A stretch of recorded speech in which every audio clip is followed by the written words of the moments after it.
Welcome back to American Warrior Radio, right here on the Talk to Me station, AM 1060 WMEL. And folks, we are online worldwide at 1060WMEL.com. I want to salute everybody out there from Afghanistan to Korea to Oregon to New York State that are listening to us this morning. Really appreciate it. Appreciate you going to our social media platforms and watching the video, because we don't do this for just fun. We put this information up on the social media platforms and on YouTube so you can share it with others, not just to grow the purpose and mission of AVET Project and American Warrior Radio, but sharing the right information at the right time. That's really important. So thanks for joining us, folks. And I want to get a special thanks out to my guest co-host, Kimberly Benton, a Marine. Thank you for being here today. My pleasure. Good afternoon. And great insights in the first segment. I hope you all enjoyed that. Kimberly's been helping out. She's been a volunteer. Yes, she's participated in activities such as PR&R retreats and what have you,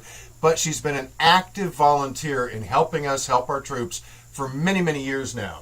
Yes, I have, and I enjoy it. I love giving back to the community, and there's a sense of family with the AVET Project. We do have that family situation, and sometimes we need to unplug and just collect together. Gives us time to, help each other out. What works, what's going on, just that camaraderie and companionship of understanding. Yeah, for sure. And it's from one vet to another, whether you're a combat vet or not. If you have served in our nation's military, get involved. If you haven't, and maybe you wish you had or something like that, you can still get involved. And that's how we need volunteers. All right, I'm going to just throw the address out again, avetproject.org. I don't care where you are on the planet. If you want to help us help them, go to avetproject.org and we'll get you plugged in some form or fashion. You mentioned family, and this is super important because this is more than just the warfighter. The topic I'd like to go into a little more detail this morning about, and I know Glenn and I covered on a previous episode of American Warrior Radio, but the exposure to contaminated drinking water at Camp Lejeune. You know a little something about this. Yes, I do have. My spouse was active duty during this time period, and I experienced some things at home. We're in the process of actually getting him into the VA system now. They reached out to him, receiving a letter about it. We deal with the symptoms at the house. Sometimes he's aware of it, sometimes he's not. And you mentioned that registry. So the VA has an obligation. Yes. It's not if they want to. They have a mandatory obligation to go and seek out individuals that were stationed at Camp Lejeune, North Carolina between, check out these dates, folks, it's from 1953 to 1987. And they will find you, no matter where you move to. I will tell you one thing about the government. If they need to relay something to you, they will locate you. And this is their statutory duty to find the guys and gals. And they sent a letter to your spouse, and he got it. Now he's in the registry or getting connected with it. Yes, he is, Garen, and he was an 0311 at Camp Lejeune in the 70s. Well, I want to just say that and I'm just going to read a little bit of this. In the early 1980s, the Marine Corps base at Camp Lejeune, North Carolina, it was discovered that 2 on-base water supply systems were contaminated with these horrible compounds. One was a metal degreaser and one was a dry cleaning agent. All right. Well, what they end up doing is having super adverse effects on people's health. Whether you were drinking it, showering it, even washing your hands, if you were exposed to these horrible chemicals, these compounds, between 1953 and 1987. Garen, I want to make you aware, as I did live at Camp Lejeune myself, and I was stationed there in late 97 and 98. And when I was living on base at TT2, I myself received flyers to actually not consume the water. With that being said, I don't fall into the group, but having a history as a nurse as well, I was showering and bathing in that water, and I'm sorry, you do absorb things transdermally. As you know, some medications are administered transdermally via patch, and ironically, this is at the time when I started to have some pretty severe adverse health effects myself prior to my discharge from the Marine Corps. And, and you're just one person. Imagine all the others that were there were suffering some ill effects from just the groundwater, whatever the situation was. It didn't stop in December of 1987. Oh no, and absolutely. Think about them field corpsmen that were drinking out of the water buffalo. The Navy corpsmen that trained as Marines, they were exposed to the same toxins as the Marines. So I imagine they're having to chase down those corpsmen and sailors as well.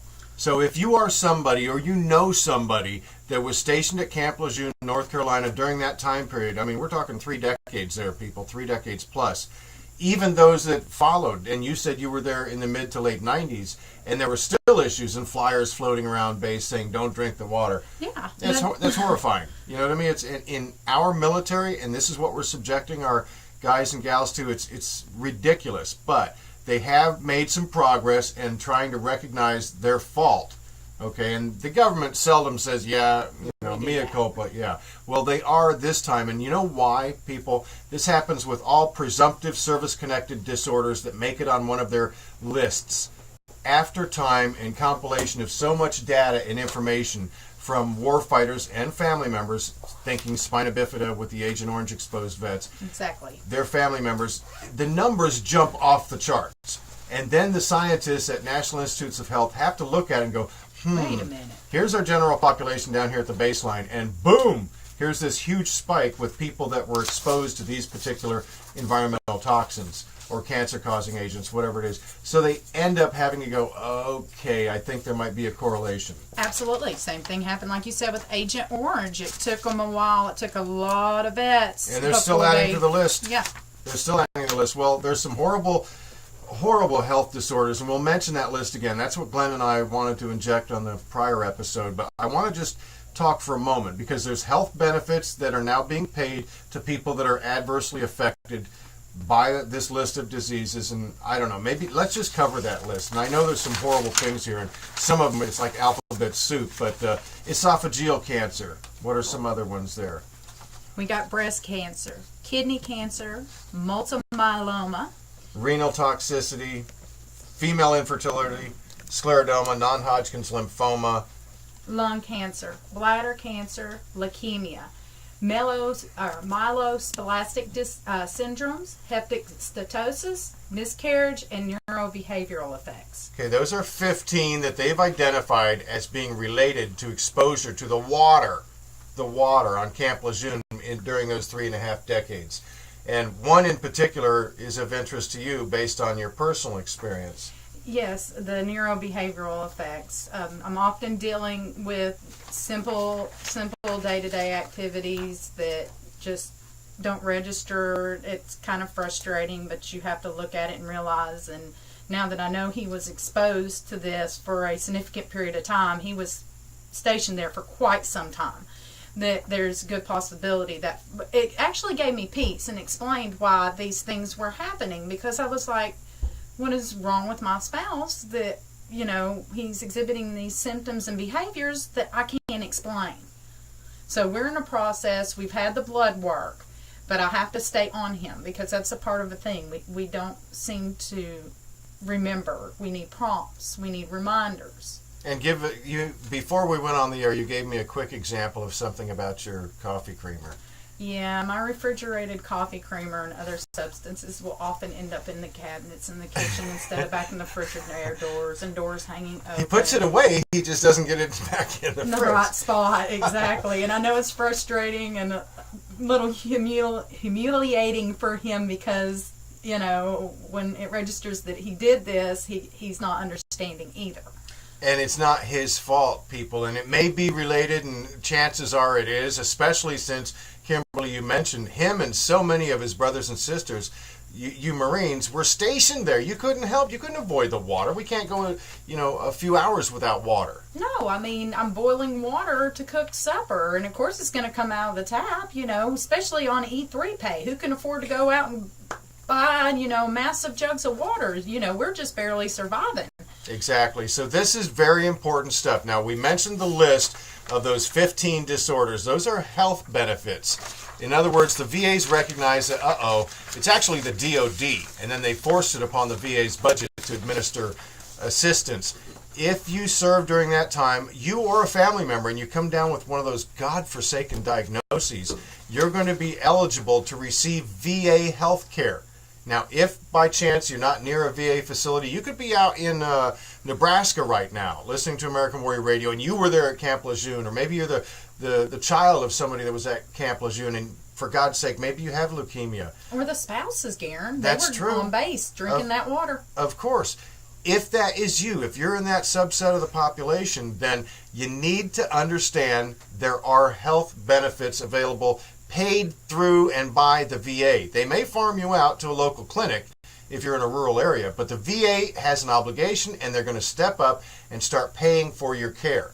That's what the health benefits and eligibility situation is with the Camp Lejeune water crisis. They'll even reimburse out-of-pocket expenses. Once you get identified and you're on the list and you're in their system, and let's say you've paid for treatment of kidney cancer or scleroderma, then the VA, as long as you can provide the proof that you were treated and you made out-of-pocket payments, they're going to reimburse you. So that's a pretty decent benefit.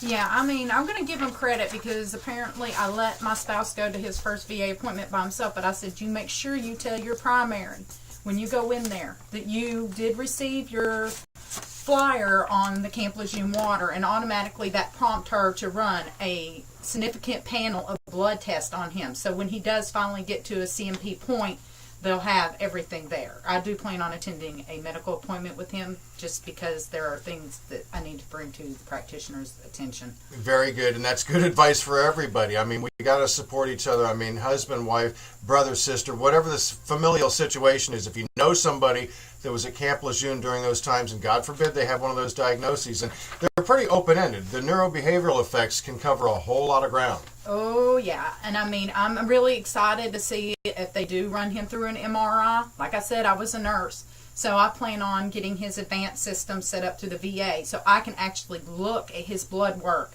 and see what's coming back. Because, you know, he knows this is going on, and I know it hurts him inside. Even though he's a tough Marine, you know, because we all are. But I need to it is. You be do. Proactive. Yes, that's a good word. You need to be proactive, and you need to persevere. We're always talking about that word, persevere. You start down the road to collect on a benefit, whether you're a claimant, meaning you could be a surviving spouse, or a veteran, him or herself. You've got to persevere. You start down the road, don't stop until you get satisfaction. I want to mention that we mentioned the health benefits, but this is what the VA is claiming. There's limited and suggestive evidence. Check those words out. This is legalese. Limited and suggestive evidence of an association between certain diseases and the chemical compounds found at Camp Lejeune during the period of contamination. Okay, what that's saying is they looked at the graphs and they found that, oh gee, there's a higher incidence of these type of problems with this population. So we're going to start to consider whether it can actually be related to service or service-connected disability. And what they go on to say is they will consider disability compensation, just like if you broke a leg or messed up your knee or, God forbid, lost an arm or a leg while you're on active duty. Outside of a finding of, an LOD that says you were, willful misconduct. If you fall within the category that they say, hey, this could be potentially a service-connected disability, then they're going to consider it on a case-by-case basis. Now, I mention that because I got to tell you this. When you go to file a claim with the VA, they're really pushing for you to go online and do it electronically. Oh, really? Yeah, the VA has got this wholesale effort to say, hey, everybody, it's quicker and easier, go online. Not so. You need to seek out an accredited representative that's well-versed in the changing law. And even the forms, I just looked up this morning, and I have the form here. If we get to it, I'll talk about it. Just changed in June. Now, here's the deal.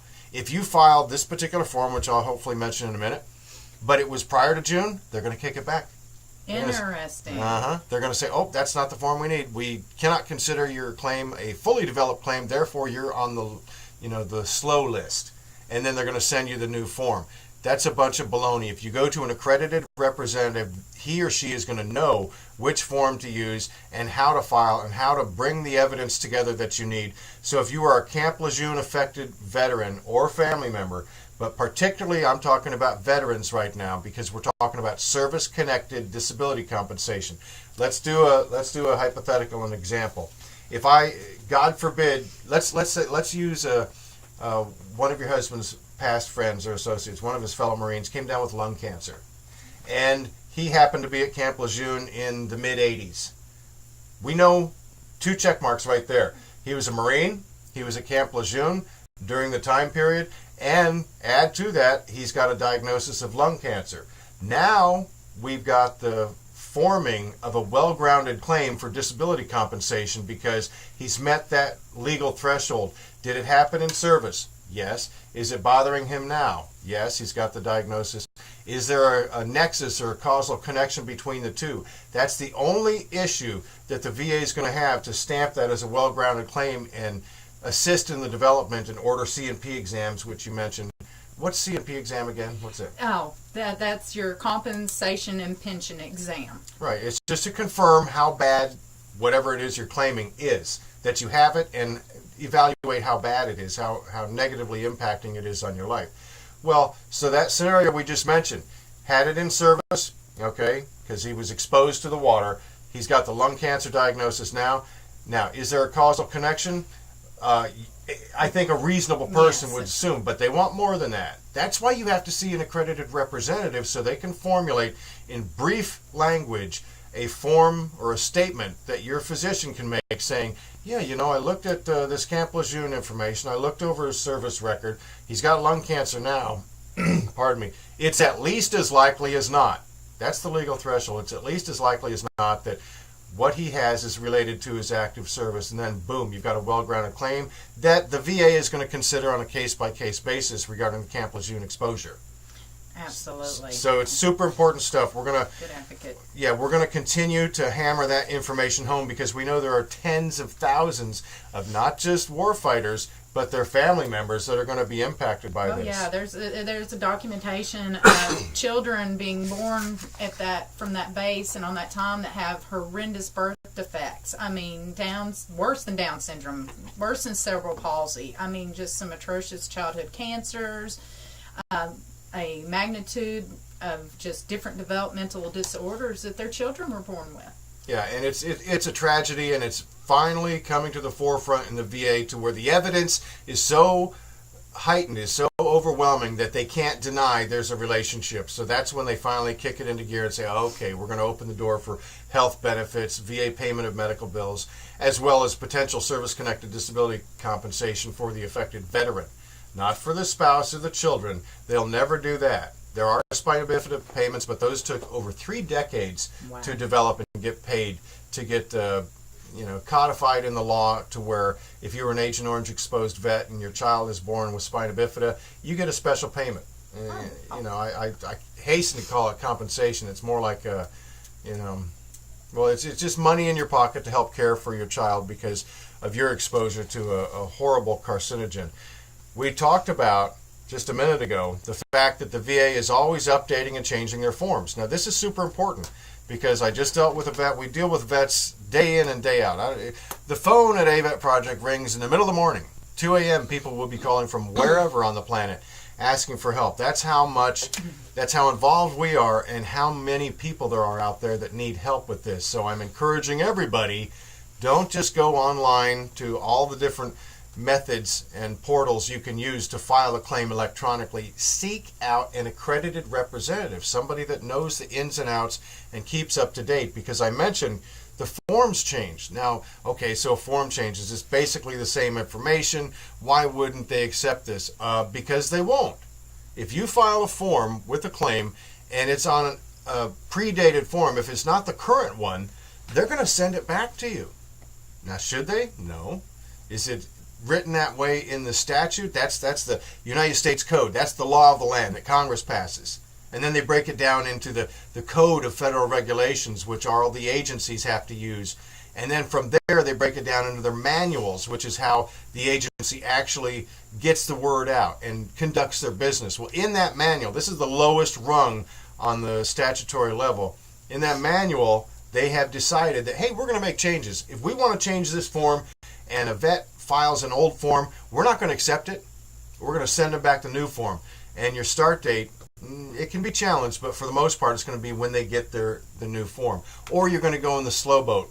All right, your file's going to be set off to the side as it was not fully developed.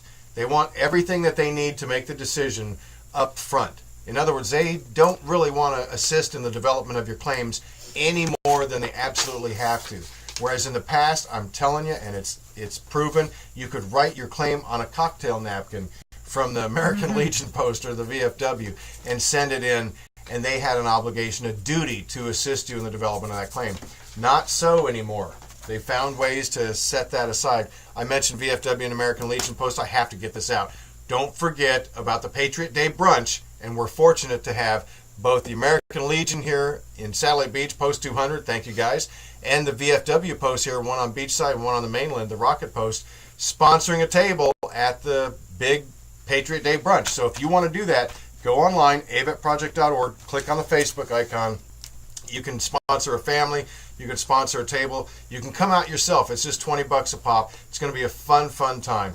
All right, so now we talked about that. We talked about the specificity of the forms and the fact that they can change. And maybe that happens in everyday life in business world as well. But you look at the VA, and it's supposed to be non-adversarial. It's supposed to be easy. Oh, no. In fact, it is not. I have been working with the VA for years. You cannot just idly sit by and expect things to happen. You have to be on top of it. You have to be active. You have to be your own advocate. I have a good relationship for the most part with the VA at the moment, but it's because I have been persistent. And you have to remain calm with these people most of the time and understand that, a lot of them that are in there are really trying to make a difference. But because it is government agency, like with this form, there's a protocol for everything you do. They have intentions of giving our vets great care, most of them. However, there's always that select few. You have to be patient, and you always have the right, if you're not happy with your practitioner, to change. I went through, I believe, 5 down here. But I do want to say that the VA healthcare system in Florida is far superior to what I experienced in the Tennessee Valley, and some of my horror story there. Well, and it does change. There are different VISNs, like Veterans Integrated Service Network, different regions in the country. And strangely enough, one of the devices that AVET Project uses and employs during our PRNR retreats, Project Recuperation Reintegration Retreat, is AlphaStim. This is a unique instrument that helps with pain, it helps with stress, it helps with sleep. And if you wanted to use one of those, if you wanted to get the VA to purchase you one and you lived in the Houston, Texas catchment area, no problem. Doctor write the script, they'll get it to you. Here, good luck. It's different. It's not going to happen. Yeah, it's a great piece of equipment too. It is, and there's good and bad everywhere, but what Kimberly just said is you got to be proactive, and what was the other word? Persevere. Yes, you got to stay on top of it. And I just want to tell everybody, when we say that, the only way you can do it is if you educate yourself and you tell everybody else you know to listen here on American Warrior Radio for the right information at the right time, and then share it, okay? It's not just about you hearing it. If you know anybody else that might be impacted by it, you want to make sure and get that information to them. Our producer is handing us something here. He's talking about clothing allowance. Clothing allowances were issued here just recently. It's an annual thing, so you want to make sure if you didn't get it, if you wear an orthopedic appliance that produces wear and tear on your clothing, or some sort of a skin ointment that may wear and tear on your clothing, you are eligible, as long as it's a service-connected disorder, to be paid a clothing allowance, which is some $700 paid every August. If you want more information, go to avetproject.org. Look, we're coming to the close of the hour. Kimberly, thank you so much for joining us here on American Warrior Radio. Really appreciate you sitting in. You're welcome. It's always a pleasure. And we never finish an episode without this information. If you are a veteran in crisis, you call the Veterans Crisis Line. What's the number? 1-800-273-8255. Press 1. That press 1 is important. 1-800-273-8255. Press 1. And as always, everybody, don't forget, thank a vet.